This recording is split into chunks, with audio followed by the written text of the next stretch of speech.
Debajo del río más antiguo de la Tierra, oculto a la luz del sol, algo prohibido podría ya no estar sellado. Cámaras antiguas, símbolos que se repiten en grupos de 4, los exploradores informan ahora de pulsos magnéticos, vibraciones rítmicas e instrumentos que fallan en las profundidades subterráneas. Dentro de una cueva recién descubierta, los testigos describen una figura alta, inmóvil, observando desde la oscuridad. La Biblia advirtió de esta hora. El Apocalipsis habla de 4 seres caídos atados en el Éufrates hasta una orden del cielo. ¿Y si esto no es arqueología, sino profecía en desarrollo? Quédate con nosotros, da like, comenta y suscríbete porque esto podría cambiar para siempre tu comprensión del regreso de Jesucristo.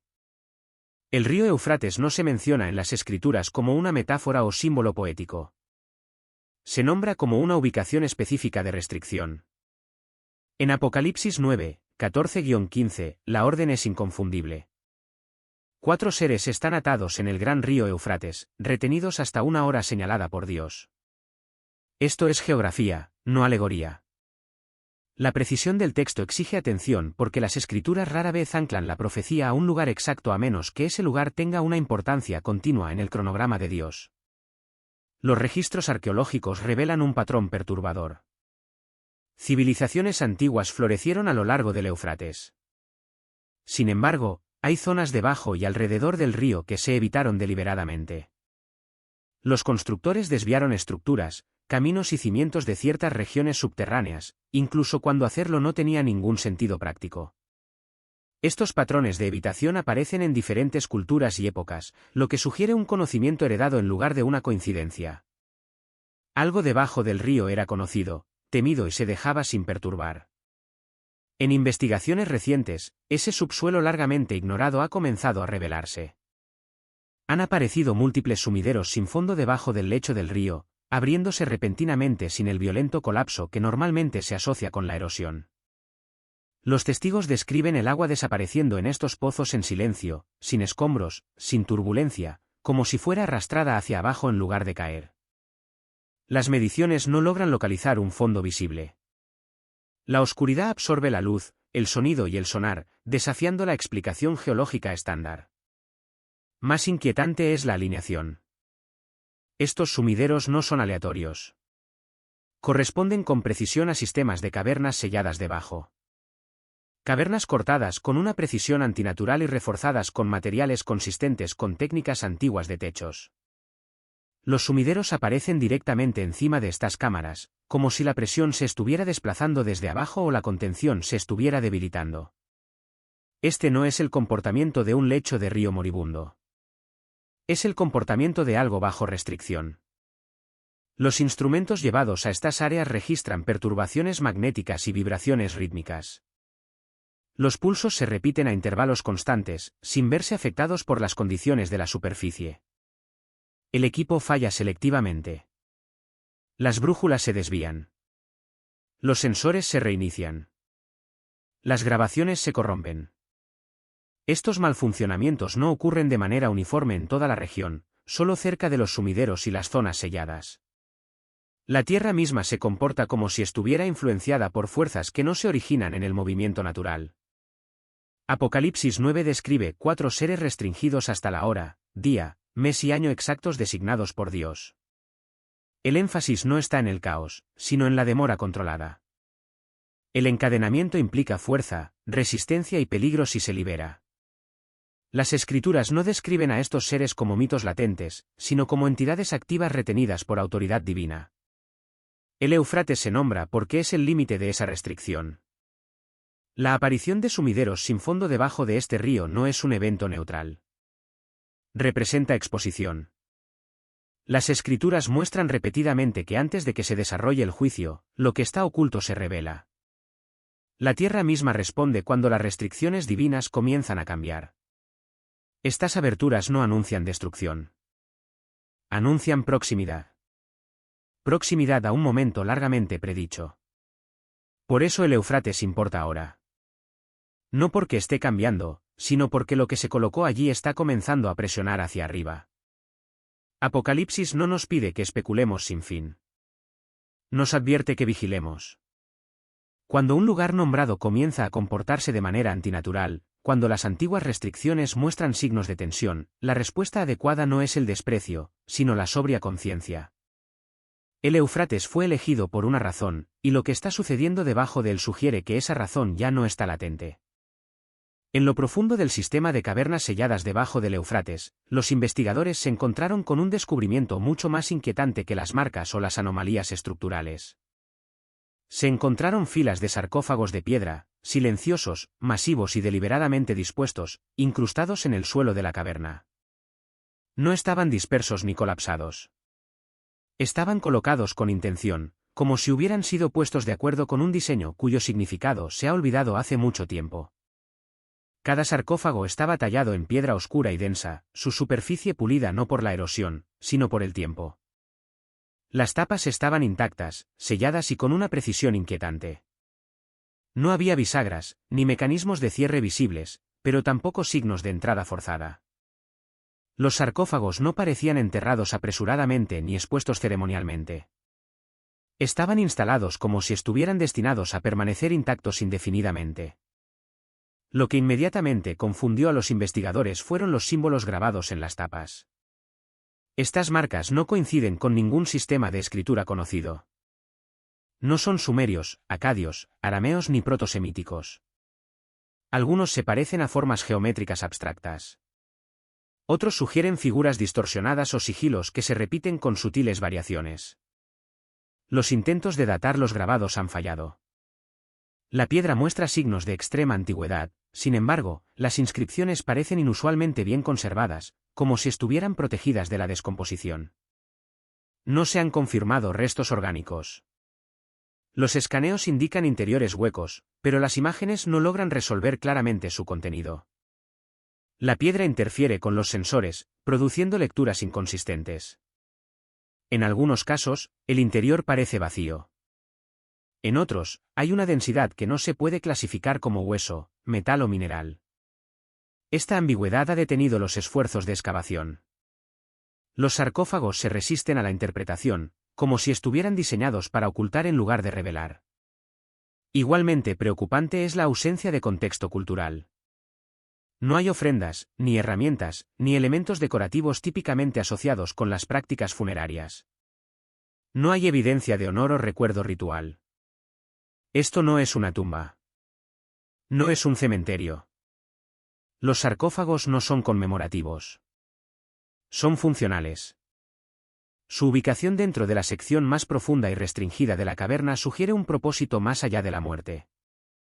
La antigüedad de los sarcófagos es desconocida. Las capas geológicas indican una antigüedad extrema.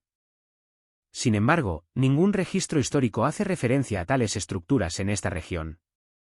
Esta desconexión plantea una posibilidad preocupante: los sarcófagos pueden ser anteriores a la civilización registrada o provenir de un sistema de conocimiento perdido por completo en el tiempo. Sus creadores comprendieron la piedra, el techo y la contención a un nivel inconsistente con las líneas de tiempo tecnológicas conocidas. Lo más inquietante es la atmósfera que rodea a los sarcófagos. Los investigadores informan de una quietud opresiva, una sensación de peso no atribuible a la presión del aire o la profundidad. El sonido se atenúa cerca de ellos. La luz se comporta de manera extraña, sin reflejarse uniformemente en sus superficies. La exposición prolongada informa que causa malestar, confusión y mayor conciencia, efectos que desaparecen una vez que se abandona el área. La presencia de estos sarcófagos replantea todo el descubrimiento. Lo que sea que yace debajo del Éufrates no solo fue escondido. Fue contenido, preservado y separado del mundo de arriba con un cuidado extraordinario. Los símbolos permanecen indescifrados, el contenido desconocido, la antigüedad disputada, pero la implicación es ineludible: estos sarcófagos nunca estuvieron destinados a ser abiertos, solo a perdurar. El sistema de cavernas debajo del Éufrates no se parece a un sitio de entierro, un refugio o un asentamiento olvidado. Cada detalle medible apunta hacia la contención. La cantería por sí sola lo distingue de la construcción antigua conocida. Las paredes están cortadas con un nivel de precisión que desafía la explicación en comparación con las herramientas atribuidas a las primeras culturas mesopotámicas. Los ángulos permanecen uniformes a lo largo de largas distancias. Las marcas de herramientas son mínimas, controladas y consistentes, lo que sugiere un método de dar forma a la piedra que priorizó la estabilidad y la permanencia sobre la velocidad o la ornamentación. Aún más llamativa es la presencia de betún, aplicado con intención deliberada. Este material, mencionado en la construcción de la era del Génesis, se usaba históricamente para impermeabilizar embarcaciones y fortificaciones. Aquí aparece no para mantener el agua fuera, sino para aislar el ambiente interior. Se incrustan capas de betún entre las juntas de piedra y las juntas del techo que de otro modo permitirían el flujo de aire o la filtración. Esto no es común en tumbas o viviendas, es consistente con la lógica del confinamiento.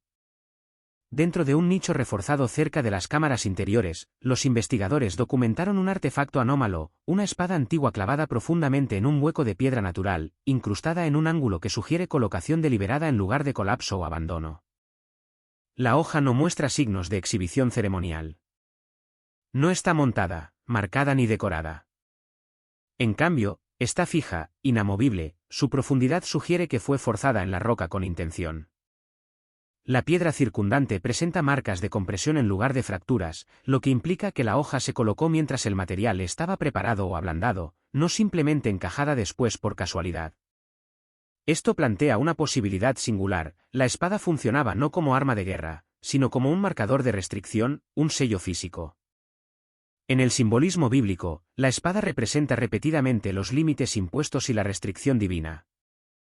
Génesis 3 y 24 describe una espada colocada para proteger el acceso, no para conquistar territorio. Apocalipsis 1 y 16 y Hebreos 4 y 12 enmarcan la espada como un instrumento de autoridad y separación. La colocación aquí imita esa lógica, no el honor, sino la aplicación. Las condiciones ambientales dentro del sistema se comportan de manera impredecible. La temperatura desciende bruscamente al adentrarse, independientemente del clima de la superficie o la variación estacional. Los instrumentos registran bolsas de frío repentinas que cambian de ubicación sin previo aviso. El sonido se comporta de manera antinatural. Los pasos resuenan de manera desigual. Las voces se distorsionan. Y el audio grabado regresa con sutiles retrasos o frecuencias alteradas. Estos efectos no pueden atribuirse a la simple acústica. Persisten incluso cuando el equipo se recalibra y se prueba en otro lugar. Las anomalías magnéticas están localizadas pero son intensas. Las brújulas se desvían o giran sin asentarse. Los sensores digitales experimentan breves apagones a pesar de tener energía completa. Estas fallas ocurren solo cerca de las cámaras más internas, como si la proximidad misma desencadenara interferencias. Es importante destacar que los dispositivos vuelven a funcionar normalmente una vez retirados del área. Esto descarta el mal funcionamiento y sugiere influencia ambiental. Las escrituras asocian repetidamente los poderes confinados con perturbaciones del orden natural. Job 38, 10-11 habla de límites establecidos para restringir las fuerzas que de otro modo invadirían la creación. La arquitectura refuerza esta conclusión. La caverna no se ensancha naturalmente, se estrecha en etapas, canalizando el movimiento hacia una zona central. Cada estrechamiento está reforzado, sellado y estabilizado. Los puntos de acceso parecen limitados intencionadamente, no erosionados o colapsados. Donde existen aberturas, están enmarcadas, no fracturadas. El diseño restringe el flujo, controla la presión y minimiza la exposición, características consistentes con la restricción, no con la habitación. No se ha encontrado evidencia de vida diaria. Ni hogares, ni recipientes de almacenamiento, ni residuos orgánicos asociados con la presencia humana a largo plazo. Esta ausencia es tan informativa como cualquier artefacto. El sistema nunca fue diseñado para ser ocupado. Fue diseñado para contener. Judas 1:6 hace referencia a seres mantenidos en cadenas eternas bajo oscuridad, no en lugares de honor, sino en confinamiento diseñado para perdurar. En conjunto, estos elementos forman una imagen clara. El sistema de cavernas selladas fue diseñado para aislar algo del mundo de arriba. Sus constructores entendieron que lo que yacía dentro requería límites que el tiempo, el agua y la interferencia humana no pudieran romper fácilmente. La estructura no honra a los muertos. No alberga a los vivos. Se erige como una barrera entre el mundo de la superficie y lo que sea que se colocó debajo de ella. Múltiples testigos describen el mismo momento dentro de la cámara más interna, un encuentro que desafía la clasificación y se resiste a ser desestimado como una mala interpretación. Las descripciones son consistentes en los relatos a pesar de haber sido registradas de forma independiente y en diferentes condiciones. La entidad no fue descubierta acostada, encadenada visiblemente, ni escondida detrás de piedra. Estaba de pie, inmóvil, posicionada más adentro de la cámara, parcialmente oscurecida por la oscuridad, pero inconfundiblemente presente. Los testigos describen una forma humanoide alta que excede las proporciones humanas, con extremidades alargadas y una postura antinatural. La espalda parecía encorvada, no por colapso, sino por estructura, sugiriendo una forma no diseñada para pararse erguida como lo hacen los humanos. Lo más llamativo eran las dos protuberancias similares a cuernos que se extendían desde la cabeza. Estas no eran curvas como los cuernos de animales, sino angulosas y rígidas, apareciendo como parte del ser mismo. La superficie de la figura reflejaba poca luz, absorbiéndola en lugar de proyectar sombras, lo que dificultaba definir su contorno. A pesar de esto, había una clara sensación de orientación. La entidad estaba de cara hacia afuera en la dirección de quienes entraban, como si fuera consciente de su presencia. No se reportó sonido, ni movimiento hacia los observadores. Sin embargo, todos los testigos describieron la misma sensación: ser observados, no cazados, no amenazados, observados. La quietud era deliberada, controlada e inquietante. Este no era el comportamiento de una criatura sobresaltada por la intrusión. Se parecía más a la restricción que a la pasividad. Las implicaciones teológicas siguen inmediatamente. Las escrituras no describen a los ángeles caídos como bestias sin mente. Son inteligentes, conscientes y están sujetos a la autoridad divina. Los cuernos en la imaginería bíblica simbolizan poder, dominio y rebelión, particularmente en los libros de Daniel y Apocalipsis. Una figura cornuda atada debajo del Éufrates se alinea no con el folclore, sino con el lenguaje profético utilizado para describir poderes caídos retenidos hasta el juicio. Es importante destacar que no hubo evidencia de descomposición. La entidad no parecía antigua en el sentido biológico. No mostraba signos de debilidad, lesión o deterioro. Esto corresponde a las descripciones bíblicas de los seres angélicos que no están limitados por las limitaciones humanas del envejecimiento o la muerte. Si este era uno de los cuatro, su presencia no significaría escape, sino restricción continua, un prisionero consciente del tiempo. Este momento replantea todo el descubrimiento. Las estructuras pueden ser debatidas. Las anomalías pueden explicarse, pero el testimonio consistente de testigos presenciales de una presencia consciente y no humana dentro de un sistema sellado plantea preguntas que la ciencia por sí sola no puede resolver. Obliga a confrontar la posibilidad de que las advertencias bíblicas nunca fueran marcadores simbólicos, sino descripciones literales a la espera de cumplimiento. Si este relato es incluso parcialmente preciso, entonces el límite entre la profecía antigua y el descubrimiento moderno ya ha sido cruzado. La pregunta ya no es si algo fue atado debajo del Éufrates, sino si el tiempo señalado se acerca. Si estás siguiendo esta investigación, tómate un momento para apoyar el trabajo, dale like al vídeo, comparte tus pensamientos en los comentarios y suscríbete al canal. Lo que venga después puede ser más importante de lo que la mayoría está preparada para admitir. Artefactos, pergaminos e incluso una criatura monstruosa con un rostro aterrador acechando en la oscuridad. ¿Son estos descubrimientos prueba de que la profecía se está desarrollando ante nuestros propios ojos? Quédate con nosotros mientras desvelamos cada misterio paso a paso. No olvides dar me gusta, comentar y suscribirte para que más personas puedan escuchar estas señales urgentes. Los lugareños cerca del río Éufrates hablaban de un deslizamiento de tierra que había abierto una cicatriz en la tierra, revelando una fisura que nadie había visto antes.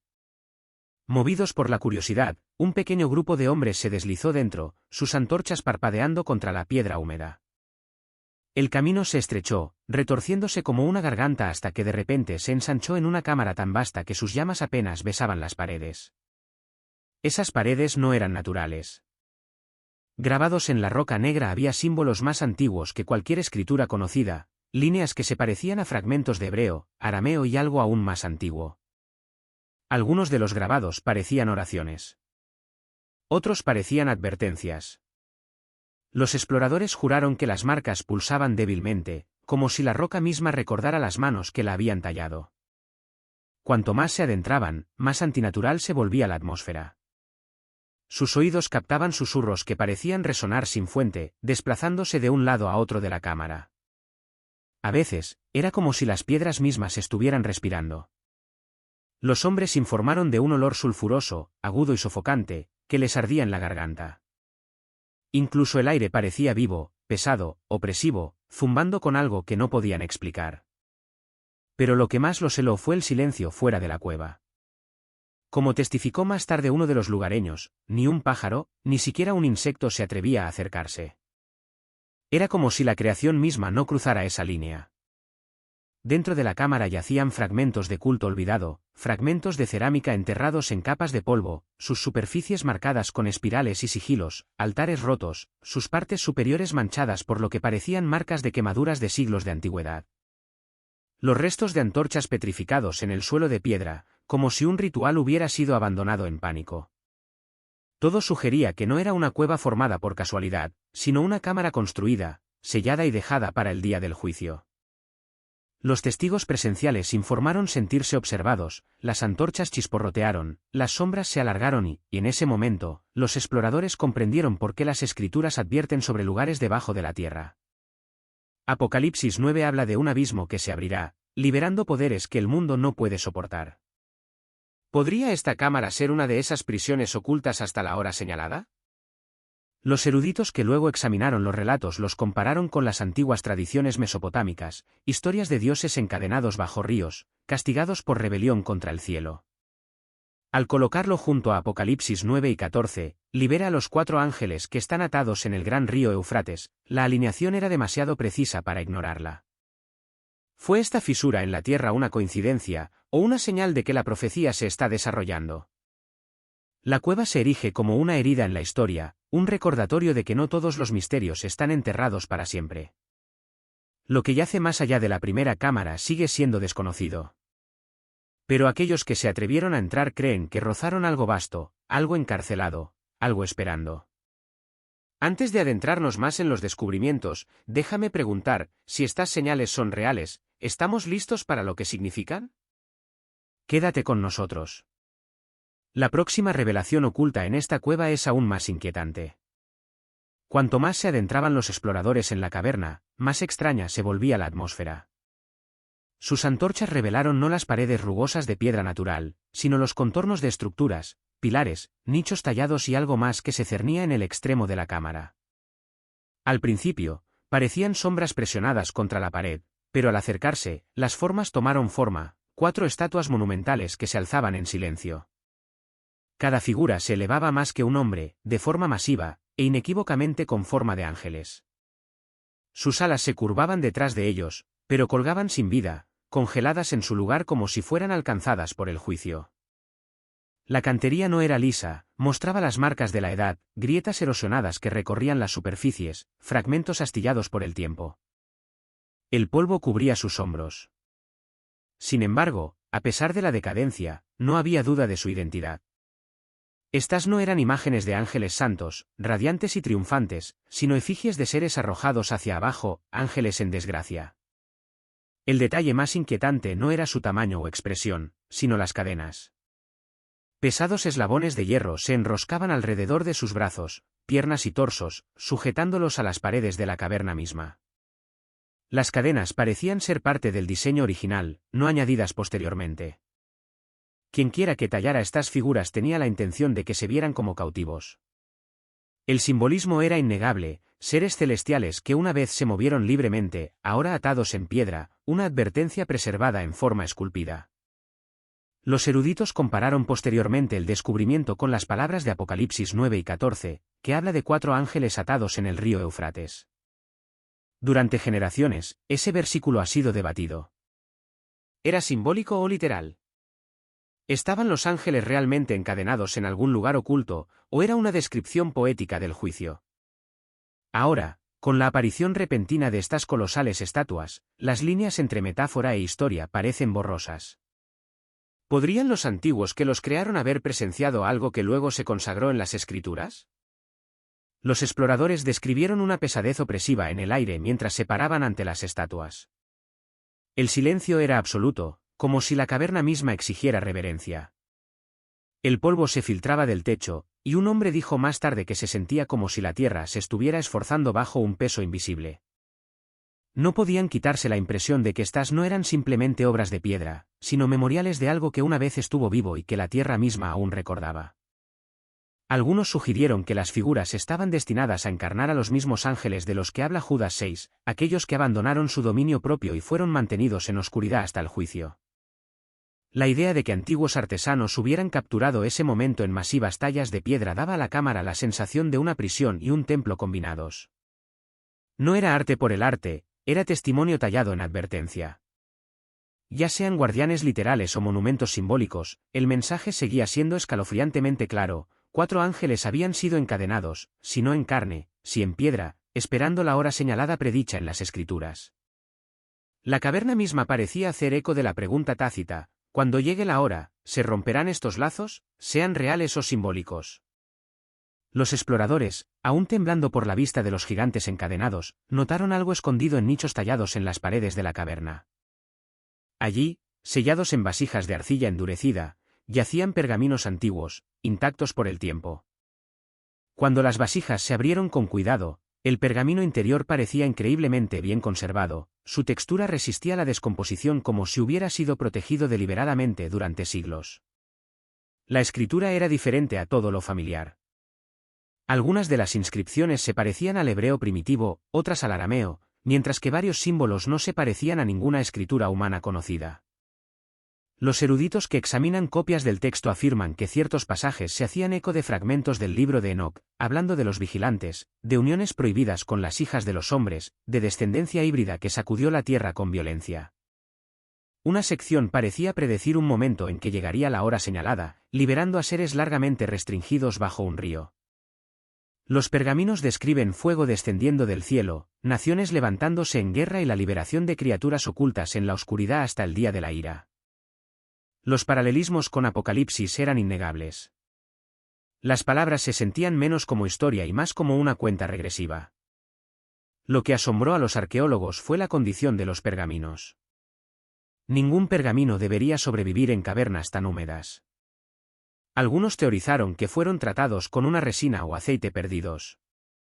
Otros susurraron que las vasijas mismas portaban un sello protector de origen sobrenatural. Incluso manipular los pergaminos causaba inquietud. Varios hombres informaron sentir un calor irradiando de los fragmentos, como si la tinta misma ardiera con vida oculta. El mensaje era claro: estos no eran registros ordinarios. Eran advertencias dejadas para una generación futura, quizás incluso para la nuestra.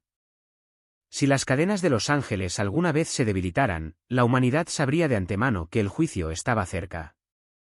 Un investigador señaló que Daniel 12:4 ordena: sella las palabras hasta el tiempo del fin.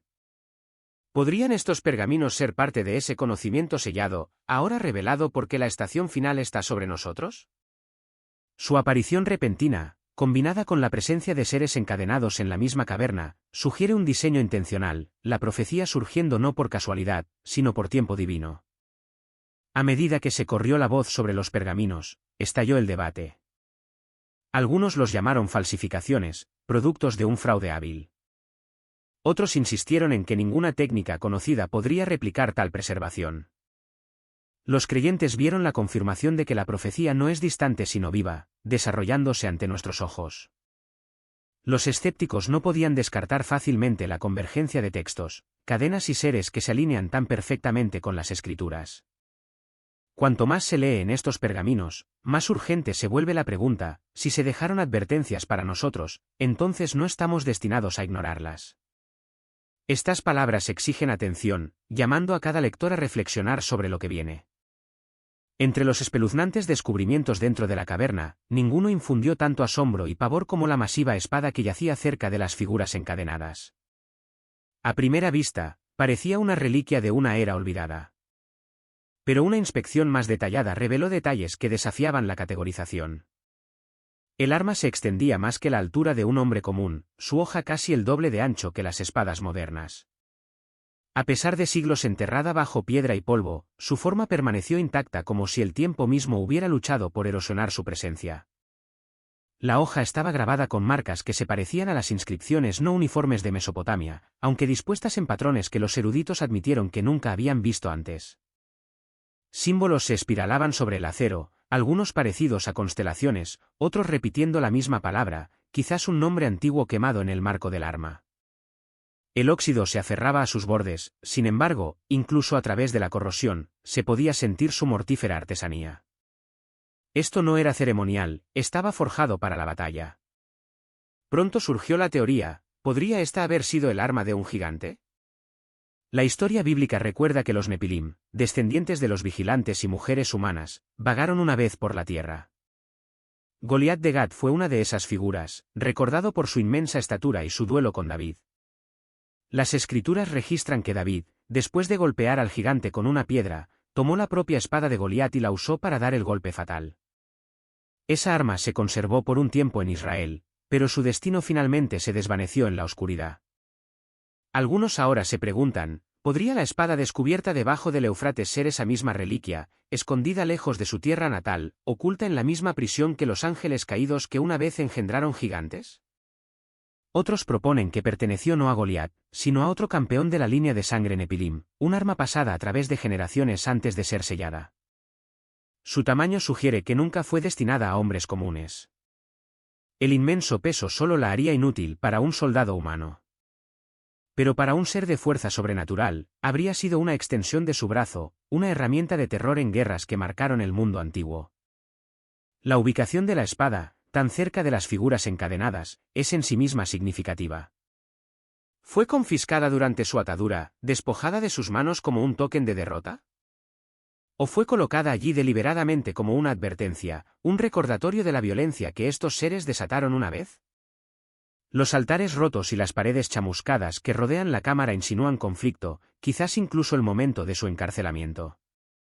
Para aquellos que creen en el cumplimiento literal de la profecía, la aparición de esta arma no es una coincidencia. El Éufrates ha sido nombrado durante miles de años como el lugar donde se ejecutará el juicio y donde los poderes una vez restringidos volverán a surgir. La espada puede no ser simplemente un artefacto, puede ser una señal.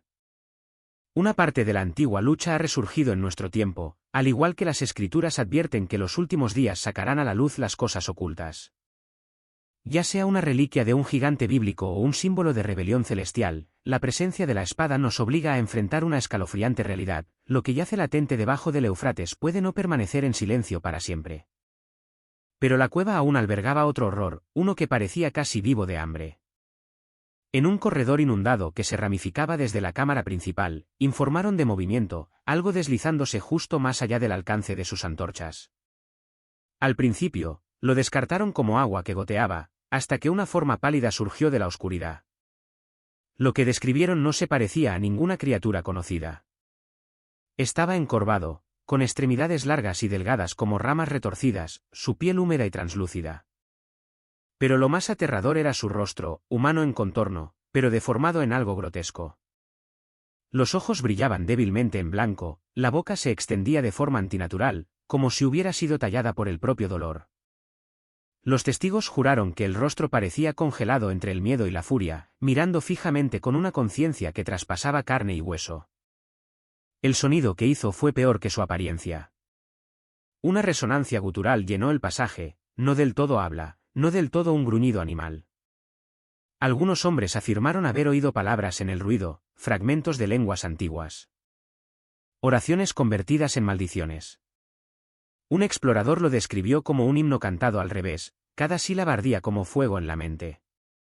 El miedo los abrumó y huyeron del corredor inundado, pero los ecos de esa voz los siguieron, resonando contra la piedra hasta que el silencio volvió a caer. La especulación pronto estalló. ¿Era esta una criatura guardiana dejada para proteger la prisión de los ángeles? ¿O era algo nacido de su corrupción e hijo de los Nepilim, un híbrido demasiado monstruoso para caminar a plena luz del día? Otros lo compararon con el Leviatán descrito en el libro de Job, una bestia fuera del control humano, que se decía que escupía fuego y aterrorizaba los mares.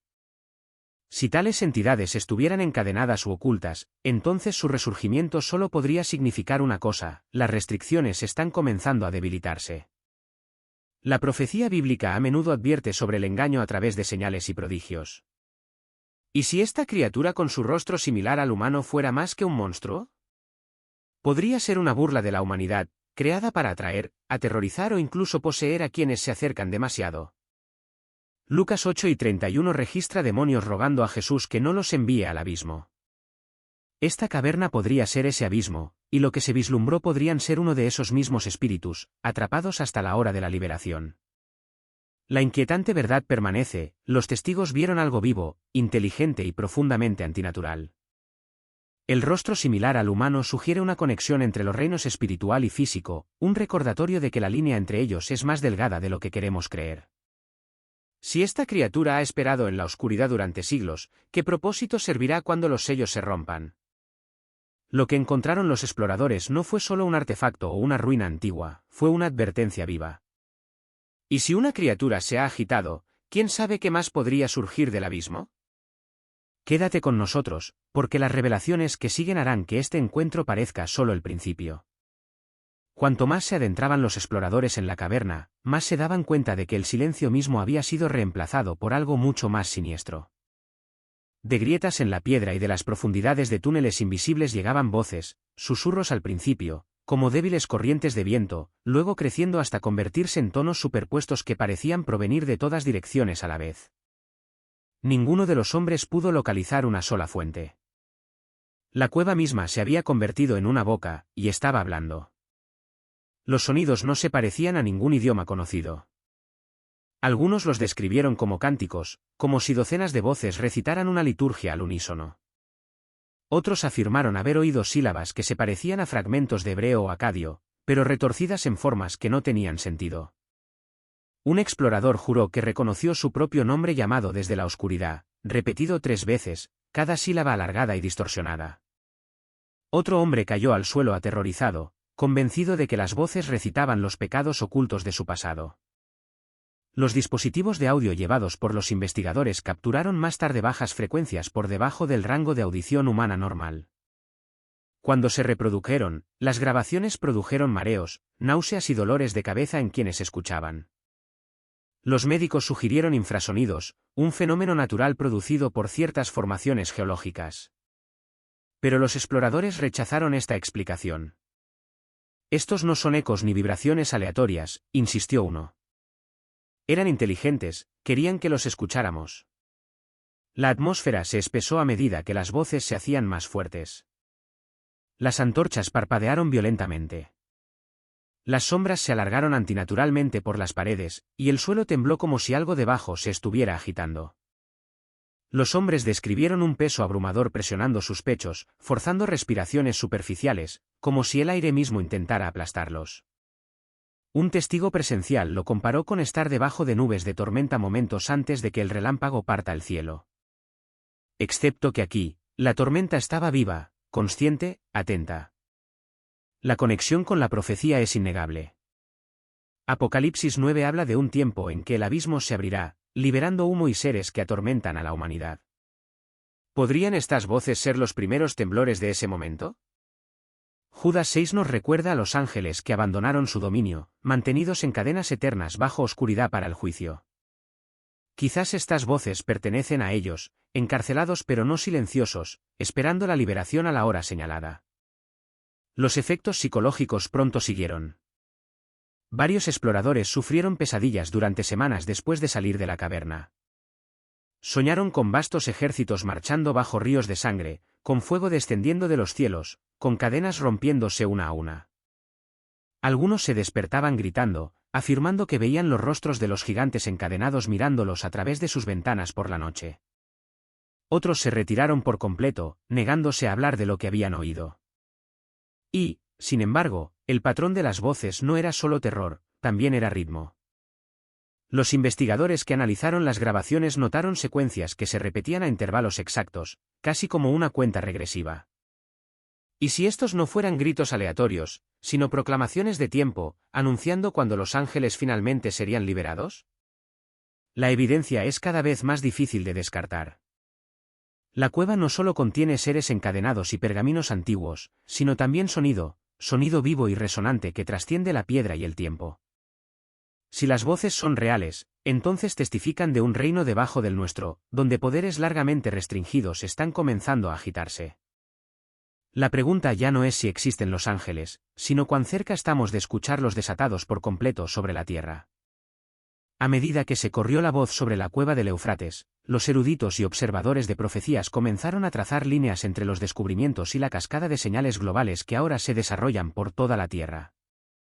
Las 4 figuras encadenadas, los pergaminos sellados, la espada masiva, incluso la extraña criatura con su rostro distorsionado, todo parecía converger con patrones que las Escrituras predijeron hace mucho tiempo. Jesús, en Mateo 24, advirtió que los últimos días estarían marcados por guerras y rumores de guerras, naciones levantándose contra naciones, y terremotos sacudiendo diversos lugares. En Lucas 9 y 25, añadió que habría señales en los cielos y angustia de las naciones, con gente desvaneciéndose por terror ante lo que vendrá sobre el mundo. Hoy, estas descripciones ya no suenan remotas o poéticas. Resuenan en los titulares diarios. Considera la turbulencia que sacude a las naciones, alianzas formándose y fracturándose, conflictos escalando en regiones que antes se consideraban estables, fuerzas militares acumulándose a través de las fronteras.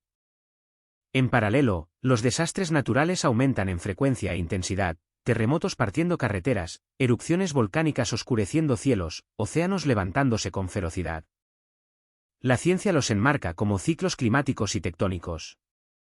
Pero los observadores de profecías ven algo más, la creación gimiendo, una advertencia de que el tiempo señalado está cerca. El propio Éufrates siempre ha desempeñado un papel profético único. En Apocalipsis 4 y 12, el sexto ángel derrama su copa sobre el río, y sus aguas se secan para preparar el camino a los reyes del Oriente. ¿Qué mejor escenario para el conflicto global que este antiguo límite, el mismo lugar donde se dice que los ángeles están atados hasta la hora señalada? Los descubrimientos en la caverna sugieren que los preparativos ya han comenzado, no en cámaras políticas, sino en reinos espirituales debajo de nuestros pies. El descubrimiento de pergaminos que hablan de una hora señalada, junto con el ritmo de cuenta regresiva de las voces de la caverna, resuena con la línea de tiempo descrita en Apocalipsis 9 y 15, y fueron desatados los 4 ángeles que estaban preparados para aquella hora, y día, y mes, y año, para matar a la tercera parte de los hombres. Estas palabras no son vagas, apuntan a un momento preciso predeterminado en el calendario del cielo. Si las cadenas se están debilitando ahora, entonces el calendario puede estar más cerca de completarse de lo que cualquiera se atreve a admitir.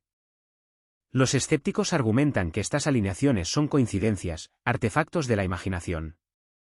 Pero la coincidencia falla cuando tantos hilos se unen, escritos antiguos preservados en vasijas selladas, seres angélicos atados en el mismo río nombrado en la profecía, sonidos antinaturales resonando desde el abismo, y un mundo temblando al borde del conflicto.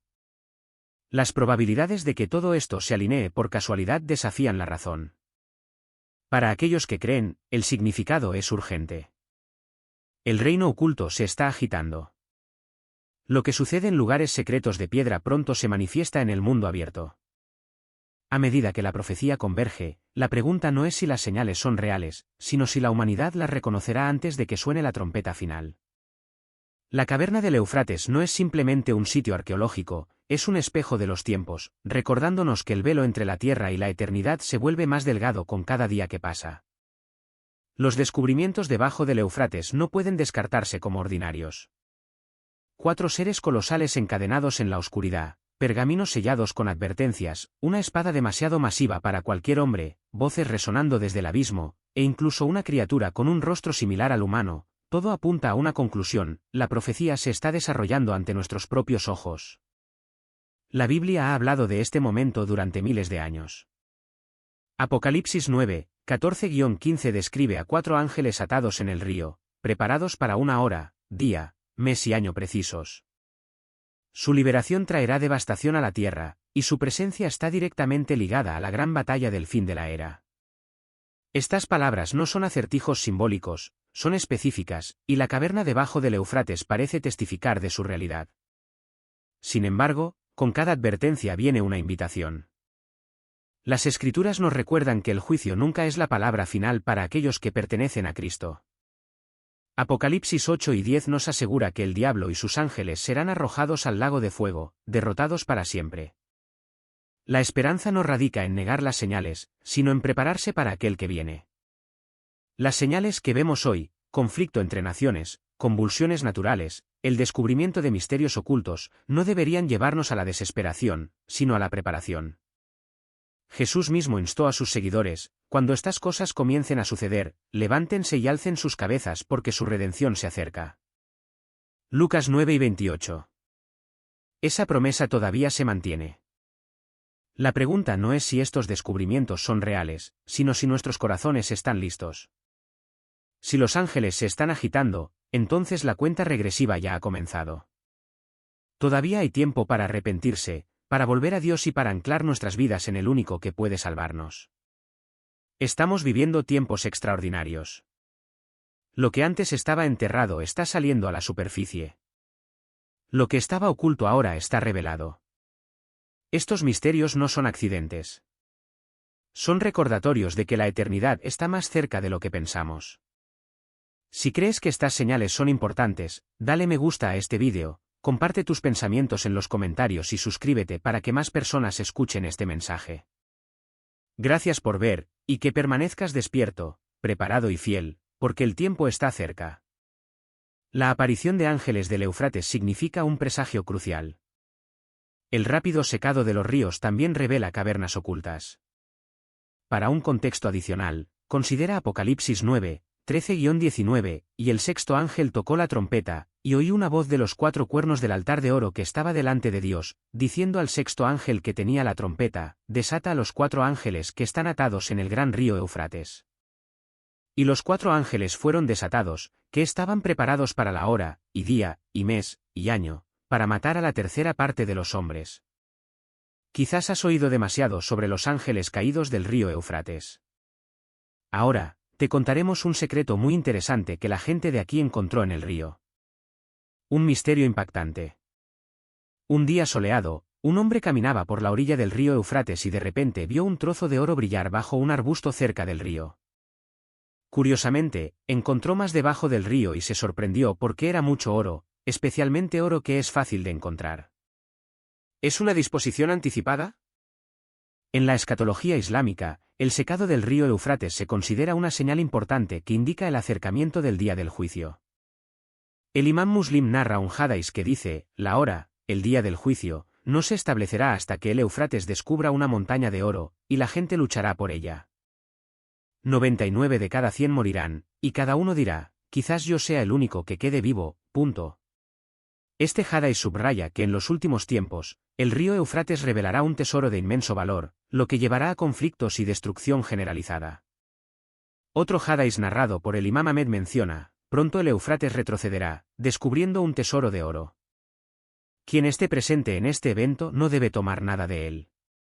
El secado del río Éufrates significa no solo un fenómeno físico sino también la decadencia moral y espiritual de la humanidad en los últimos tiempos.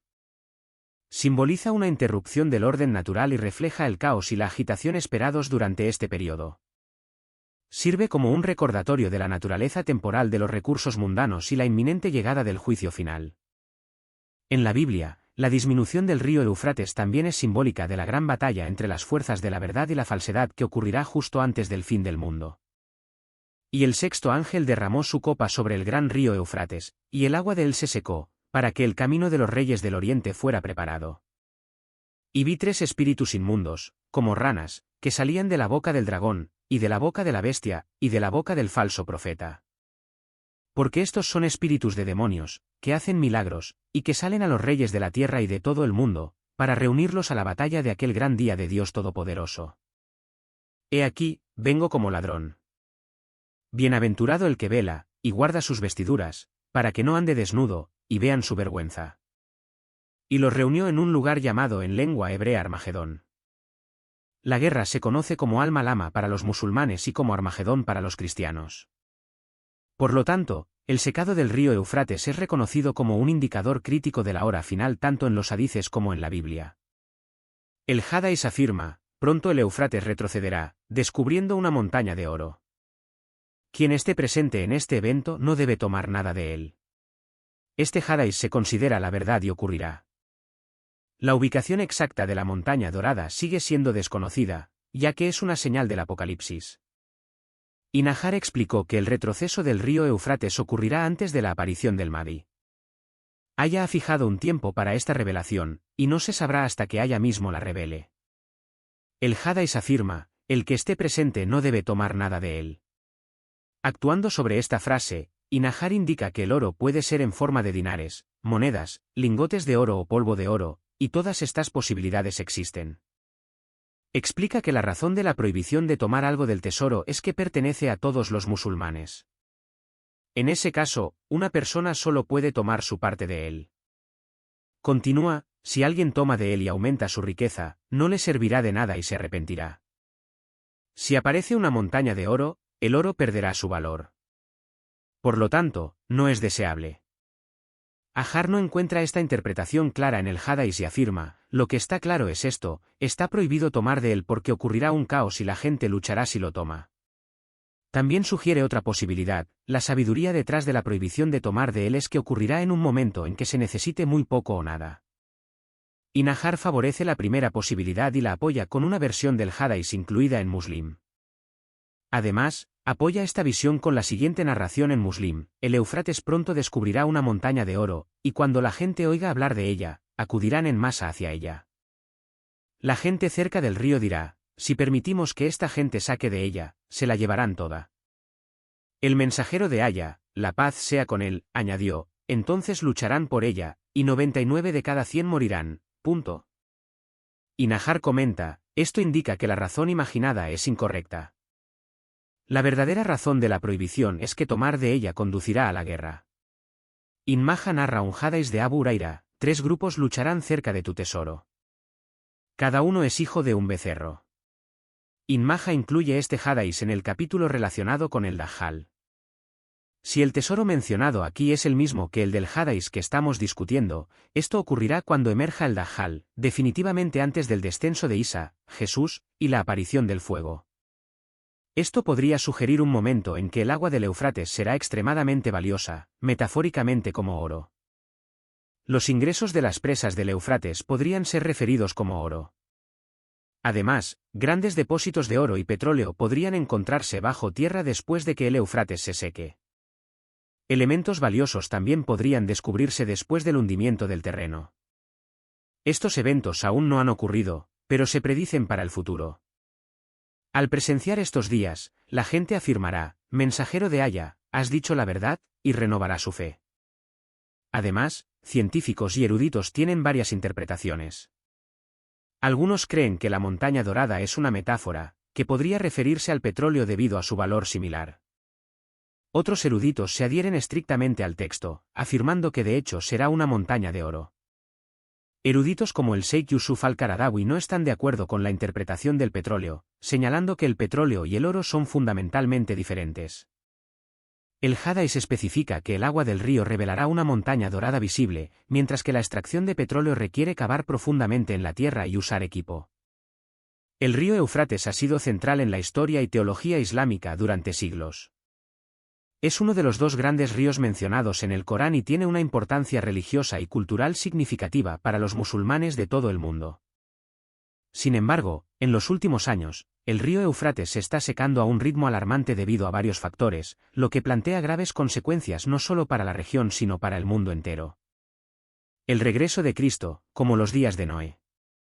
A medida que la corrupción, la violencia y el mal aumentan, nuestro mundo se tambalea al borde de la autodestrucción. Jesucristo prometió regresar, ofreciendo nuestra única esperanza real. Según el Pew Research Center, el 41% de los estadounidenses cree que Jesucristo regresará en los próximos 40 años, pero el 46% no cree que lo haga. Los números en otras naciones menos religiosas serían muy diferentes. ¿Cómo podemos saber si regresará y cuándo? ¿Qué dice la Biblia? ¿Nuestro mundo se parece a los días de Noé? Al hablar sobre los últimos tiempos y su regreso a esta tierra, Jesucristo dijo, porque como fue en los días de Noé, así también será la venida del Hijo del Hombre. Mateo 12 y 37. Génesis 6 describe el mundo de la época de Noé, y vio Jehová que la maldad de los hombres era mucha en la tierra, y que toda inclinación de los pensamientos de su corazón era de continuo solamente al mal. Versículos 5 a 6. Más adelante en el mismo capítulo, leemos, y se corrompió la tierra delante de Dios, y se llenó de violencia. Y miró Dios a la tierra, y he aquí que estaba corrompida, porque toda carne había corrompido su camino sobre la tierra. Versículos 11 a 12.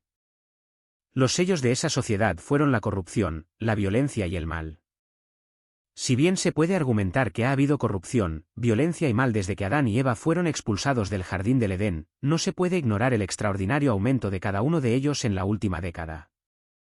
En 2014, la Organización Mundial de la Salud, OMS, publicó un informe titulado Informe Mundial sobre la Prevención de la Violencia 2014. El informe sustenta el hecho de que, incluso con una disminución de los homicidios, la violencia va en aumento y está destruyendo millones de vidas cada año. Desde que Caín se tomó la libertad de matar a su hermano, la humanidad ha seguido el mismo camino en enormes cantidades, y cada vez más en los últimos años. Según el informe, hubo aproximadamente 475.000 muertes en 2012 como resultado de homicidio. El 60% de estas fueron hombres de entre 15 y 44 años, lo que convierte al homicidio en la tercera causa de muerte para los hombres en este grupo de edad. El homicidio es un acto violento perpetrado por un ser humano contra otro ser humano. Pero estas estadísticas no tienen en cuenta los cientos de miles de personas asesinadas cada año por la guerra. El informe continúa afirmando que en el 60% de los países del mundo, no existen datos utilizables sobre la violencia. Por lo tanto, estas cifras se basan solo en el 40% de los países, lo que significa que el problema es probablemente mucho mayor de lo que se informa. ¿Qué pasa con los que no mueren pero sufren daños permanentes por un acto de violencia? El informe afirma que las mujeres, los niños y los ancianos soportan la peor parte del abuso físico, sexual y psicológico no fatal. Una cuarta parte de todos los adultos informa haber sido abusado físicamente en la infancia. 1 de cada 5 mujeres informa haber sido abusada sexualmente en la infancia. 1 de cada 3 mujeres ha sido víctima de violencia física o sexual por parte de una pareja íntima en algún momento de su vida. Además, ninguno de estos números tiene en cuenta a los millones de niños no nacidos que son asesinados por el flagelo del aborto. La violencia es verdaderamente un sello distintivo de nuestra era, como lo fue en el tiempo de Noé. Después del diluvio, Dios dio el arco iris como una señal de que nunca más destruiría el mundo con agua. Pero la Biblia predijo un tiempo en que Dios intervendría por una razón similar, el mal, la corrupción y la violencia, pero de una manera diferente. Esta vez enviará a su Hijo para salvar al mundo de la autodestrucción.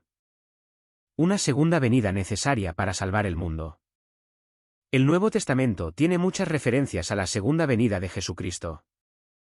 Hebreos 9 y 28 lo establece claramente, así también Cristo fue ofrecido una vez para llevar los pecados de muchos, y aparecerá por segunda vez, sin pecado, a los que le esperan para salvación. Énfasis añadido en todo. En el Nuevo Testamento, encontramos una referencia al regreso de Jesucristo en promedio cada 25 versículos, y 23 de los 27 libros se refieren a la segunda venida. Es el punto focal de las Escrituras y la base del Evangelio mismo, las buenas nuevas del reino de Dios que Él establecerá a su regreso.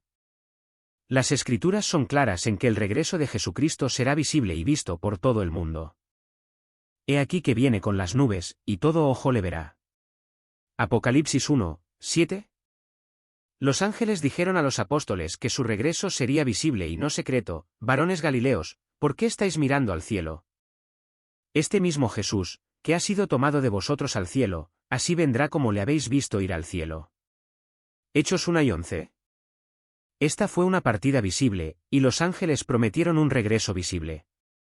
La idea comúnmente enseñada de un rapto secreto simplemente no es cierta. Cristo prometió regresar y predijo cómo sucedería. Y si me fuere y preparare lugar para vosotros, vendré otra vez y os tomaré a mí mismo, para que donde yo estoy, vosotros también estéis. Juan 14, 3. Dio más detalles en la profecía del Oliveto, entonces aparecerá la señal del Hijo del Hombre en el cielo, y entonces lamentarán todas las tribus de la tierra, y verán al Hijo del Hombre viniendo sobre las nubes del cielo, con poder y gran gloria. Mateo 12 y 30. Sabemos que antes de que Cristo regrese, el mundo estará lleno de mal, violencia y corrupción.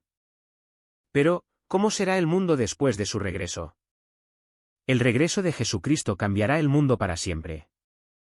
Ningún evento como este ha ocurrido en la historia humana. Sabemos que antes de que Cristo regrese, el mundo del fin estará lleno de mal, violencia y corrupción. Pero, ¿cómo será el mundo después de su regreso? El regreso de Jesucristo traerá los siguientes cambios. 1. Un único gobierno mundial perfecto. Apocalipsis 11 y 15, 7 y 15. Considera la corrupción que ocurre en todos los países hoy en día. La política de este mundo, incluso en los países más desarrollados como Estados Unidos, se basa en un cimiento equivocado. Se basan en el razonamiento humano simbolizado por el árbol del conocimiento del bien y del mal. Es un hecho en todo el mundo que los gobiernos corruptos han llevado a una gran miseria y a innumerables muertes. Considera los muchos países envueltos en guerra, luchando para ver quién gobernará y cómo funcionará ese gobierno. 2. Una única religión mundial verdadera. Isaías 2, 3. Las religiones humanas han traído engaño y esclavitud mental al mundo. Considera la India, un país de 1.200 millones de personas. Es mayoritariamente hindú, una religión muy complicada que adora a más de 330 millones de dioses. Muchos hindúes son vegetarianos y permiten que las vacas, junto con otros animales, deambulen por las calles de sus ciudades. No se atreverían a dañar ni quitar a estos animales ya que se consideran sagrados y pueden representar a un pariente que ha sido reencarnado. La esclavitud que crea este pensamiento causa graves daños a toda una sociedad. Pero ¿es el cristianismo, tal como se practica y se cree en el mundo hoy, mejor? El cristianismo convencional crea una ilusión de Cristo que simplemente no es cierta. Si bien podemos acusar a las religiones orientales de estar engañadas y ridiculizar su adoración a múltiples dioses, ¿a qué Dios se está adorando realmente en el cristianismo de hoy? La gente se sorprenderá al descubrir que el Jesucristo que regresará a esta tierra no es el Jesús del que hablan la mayoría de las iglesias del mundo hoy. 3. El fin de la guerra y la reconstrucción de zonas devastadas por la guerra. Miqueas 4, 3-4. La guerra está destruyendo muchas sociedades hoy en día. Siria es el ejemplo más reciente. Las ciudades están sembradas de cráteres de bombas y escombros de la guerra civil que ha asolado durante años sin un final a la vista. Cuando Jesús regrese, estas áreas serán reconstruidas en ciudades viables y habitables, algo que no está sucediendo hoy. 4. La erradicación de enfermedades. Malaquías 4, 2, Jeremías 33, 6. Enfermedades como el ébola y el Zika amenazan nuestro mundo hoy. Pero estas serán erradicadas poco después del regreso de Cristo. Por primera vez en la historia humana, el hombre realmente sabrá qué causa la enfermedad y se le proporcionará la respuesta para su erradicación. Se implementarán una mejor sanidad y la adhesión a las directrices bíblicas para el manejo de enfermedades inmediatamente después del regreso de Cristo. 5. Un nuevo enfoque de la agricultura que hará que el mundo florezca como una rosa. Isaías 35, 1-3, Amós 9 y 13. La Biblia predice un tiempo en que los desiertos florecerán y las llanuras volverán a ser fértiles. Parte de esto será el resultado directo de milagros, pero también habrá un nuevo enfoque hacia la agricultura que proporcionará cosechas abundantes. El que ara, al que siega, alcanzará. 6. La eliminación de las horribles condiciones de vida que actualmente existen en las grandes ciudades. Salmo 69, 35, Isaías 61, 4. En prácticamente todas las grandes ciudades del mundo, una cierta parte de la población vive en la suciedad y sin un hogar real. La falta de saneamiento básico ha puesto a la tierra al borde de importantes brotes de enfermedades que podrían matar fácilmente a millones de personas. Las ciudades serán reconstruidas, y se proporcionará vivienda y saneamiento adecuados para cada ser humano. 7. La población mundial vendrá a adorar durante las festividades bíblicas como la fiesta de los tabernáculos. Zacarías 2 y 16. Hoy, a los que observan la fiesta de los tabernáculos se les acusa de ser judíos. Pero después del regreso de Jesucristo, cualquier nación que no obedezca el mandato de Dios de subir a Jerusalén para adorar y aprender sobre su maravilloso plan durante la fiesta de los tabernáculos será castigada. Versículo 17. Pronto, todos vendrán a experimentar la alegría y las emocionantes verdades de las fiestas de Dios. Noche y día. ¡Qué contraste entre el mundo anterior al regreso y el mundo posterior al regreso, como la noche y el día! Todos estos cambios ocurrirán en unos pocos años después del regreso de Cristo.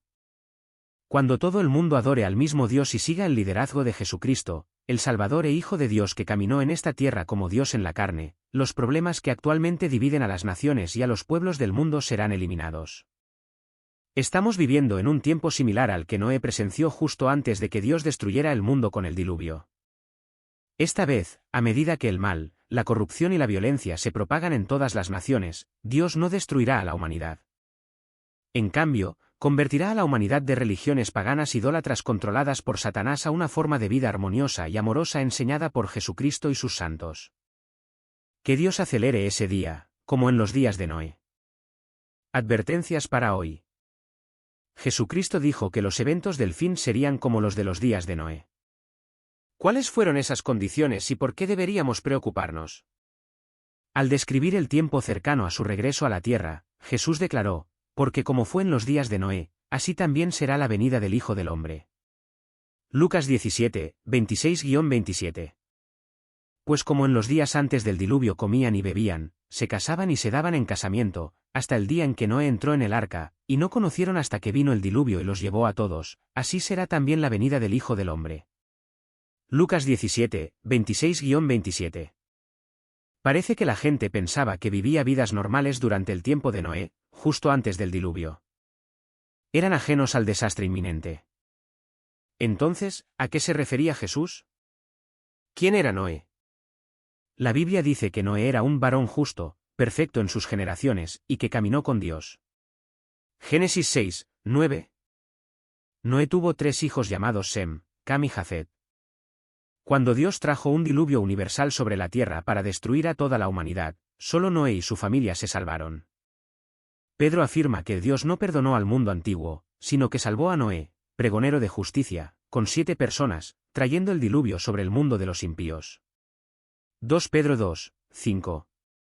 Estas 8 personas incluían a Noé, su esposa, sus 3 hijos y las esposas de sus hijos. Génesis 6 y 18. Violencia generalizada en los días de Noé. Dado que Jesús dijo que los últimos días serían paralelos a la sociedad de la época de Noé, podemos buscar más en la palabra de Dios para aprender a qué se refería. El libro de Génesis explica cómo eran las condiciones en ese momento. No mucho después de que Dios colocara a los seres humanos en la tierra, la humanidad se negó a seguir las buenas y beneficiosas instrucciones de Dios que habrían conducido a vidas estables y felices. En cambio, se dirigieron rápidamente hacia la autodestrucción. Siguiendo el ejemplo de Adán y Eva de rechazar las instrucciones de Dios, la humanidad se volvió cada vez más hostil y corrupta. Para cuando llegó Noé, vio Jehová que la maldad de los hombres era mucha en la tierra, y que toda inclinación de los pensamientos de su corazón era de continuo solamente al mal. Génesis 6, 5. Debido a esto, Dios dijo que lamentaba haber creado a la humanidad, versículo 6, y le dijo a Noé: el fin de toda carne ha venido ante mí, porque la tierra está llena de violencia por causa de ellos, y he aquí que yo los destruiré con la tierra. Versículo 13. El pesar de Dios no era tristeza por haber cometido un error. Dios no comete errores. Dios le dio a su creación humana la libertad de elegir entre el bien y el mal. Proverbios 1, 29-31. Y se entristeció en su corazón al ver lo lejos que la humanidad había caído de lo que él originalmente pretendía. ¿Cuál fue el significado de la referencia de Jesús a los días de Noé? Jesús se refirió a los días de Noé cuando describía cómo serían las condiciones justo antes de su regreso. Su punto era que la gente sería inconsciente de su regreso para juzgar a la humanidad. Tristemente, la gran mayoría de los habitantes de la tierra serán